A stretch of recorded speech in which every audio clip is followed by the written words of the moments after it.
दोस्तों, पौधों में चाय की पत्ती कैसे यूज़ की जाती है और चाय की पत्ती हमारे पौधों को क्या फ़ायदा देती है। अगर आपको लगता है कि आपका कोई पौधा कमज़ोर हो रहा हो तो टी फर्टिलाइज़र आप उन पर भी कर सकते हैं। टी फर्टिलाइज़र से आपका कमज़ोर पौधा तंदुरुस्त हो जाएगा और उसकी ग्रोथ भी अच्छी तरह से बढ़ने लगेगी। अगर वो फूल वाला पौधा होगा तो उस पर फ्लावरिंग भी ज़्यादा होगी। चाय की पत्ती में नाइट्रोजन, फास्फोरस और पोटाशियम पाया जाता है, जो हमारे फूलदार और पत्तों वाले खूबसूरत पौधों के लिए बहुत अहम है। अगर हमारे पौधों में इन तीनों की कमी हो जाए तो हमारे पौधे डेड हो सकते हैं, यानी मर सकते हैं।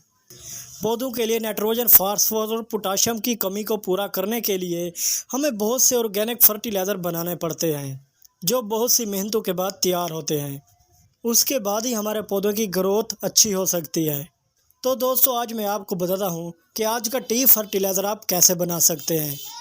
दोस्तों, आज का फर्टिलाइज़र बहुत ही सस्ता है। आप इस फर्टिलाइज़र को 10 रुपये में बना सकते हैं। आपको एक चाय की पत्ती लेनी पड़ेगी और एक गिलास पानी का ले लें। इसको आप घर में भी बना सकते हैं और अपने गार्डन में भी बना सकते हैं।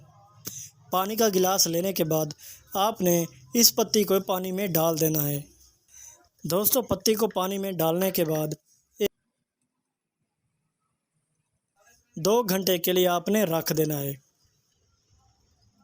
दोस्तों, 2 घंटे इसलिए रखा जाता है कि इस पत्ती में जो अर्क होता है वो सारा का सारा गिलास में हल हो जाए, यानी फास्फोरस, पोटाशियम और नाइट्रोजन इस गिलास में हल हो जाए और हमारे पौधों के लिए अच्छी फर्टिलाइज़र तैयार हो सके।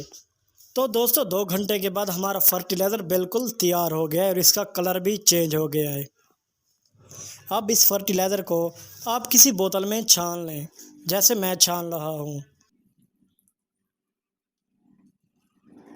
दोस्तों, मैंने फर्टिलाइज़र को छोटी बोतल में छान लिया है। छानने के बाद मैं इस बोतल के ऊपर शावर लगा देता हूँ। दोस्तों, आपने फ्रेश टी ही लेनी है, यूज़ टी नहीं लेनी है। अगर यूज़ टी आप पौधों में डालेंगे या मिट्टी में मिक्स करेंगे तो फंगस लग सकता है, जिससे हमारे पौधे डेड हो सकते हैं। इसलिए यूज़ पत्ती मिट्टी में डालने से बेहतर है कि आप इन पौधों के ऊपर पील फर्टिलाइज़र ही डाल दें पत्ती का। दोस्तों, इस टी फर्टिलाइज़र को आप सब्ज़ी वाले पौधों पर में दे सकते हैं, फूल वाले पौधों में भी दे सकते हैं और जिन पौधों के खूबसूरत पत्ते हैं उनमें भी आप ये इस्तेमाल कर सकते हैं। ये तकरीबन आप 1 माह में 4 दफ़ा पौधों के ऊपर कर सकते हैं। इससे कोई नुकसान नहीं होता। इससे आपके पौधे बहुत अच्छी तरह से ग्रोथ करेंगे और इन पर जो फंगस लगा होगा वो भी ख़त्म हो जाएगा। इसलिए हम जब भी टी फर्टिलाइज़र बनाएं तो फ्रेश टी ही की बनाएं, ताकि हमारे पौधों को कोई नुकसान ना हो सके। उम्मीद करता हूं दोस्तों, आज की मेरी वीडियोस आपको पसंद आई होगी। अगर आप मेरे चैनल पर नए हैं तो मेरे चैनल को सब्सक्राइब कर दें, ताकि नई आने वाली वीडियोस आप तक पहले पहुंच सके।